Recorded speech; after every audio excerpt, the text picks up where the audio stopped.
এই সূরাটি আয়তনে ছোট হলেও মর্যাদার বিচারে কোরআনে কারীমের শ্রেষ্ঠতম সূরা সমূহের মধ্য থেকে অন্যতম। নবী করিম সাল্লাল্লাহু আলাইহি সাল্লাম এক হাদিসে বলেছেন, ইন্নাহা লাতা'দিলু থুলসাল কোরআন, নিশ্চয়ই সূরা ইখলাস এটি মর্যাদার বিচারে এবং সওয়াবের দিক থেকে কোরআন কারীমের 1/3 বা 1/3 সমতুল্য।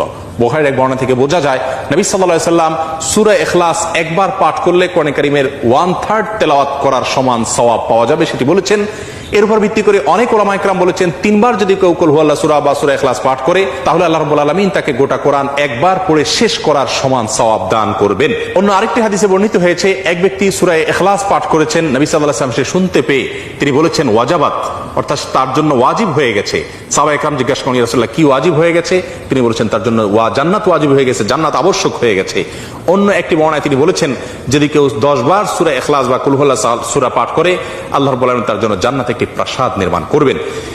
মসজিদে কুবার একজন ইমাম নিযুক্ত ছিলেন, যিনি প্রতি রাকাত ফরজ নামাজে সূরা ফাতিহা পাঠ করার পর যখন অন্য সূরা মেলানোর অপশন আসে, তিনি প্রথমে সূরা ইখলাস পাঠ করেন, এরপর অন্য সূরা পড়েন। সাহাবা ইকরাম এবং সেই মসজিদের মুসল্লিরা নবী সাল্লাল্লাহু আলাইহি ওয়াসাল্লামের বিষয়টি উত্থাপন করলেন এবং তারা জানতে চাইলেন কেন তিনি এমনটি করেন। সূরা ইখলাস এটি তো প্রত্যেক রাকাতে পড়াটা বাধ্যতামূলক নয়, সূরা ফাতিহার পর তিনি নিয়মিত এটি কেন করেন? সেই ইমামকে ডেকে নবী সাল্লাল্লাহু আলাইহি ওয়াসাল্লাম জিজ্ঞাসা করলেন এর কারণ সম্পর্কে। তখন তিনি বলেন, ইয়া রাসূলুল্লাহ, আমি সূরাটাকে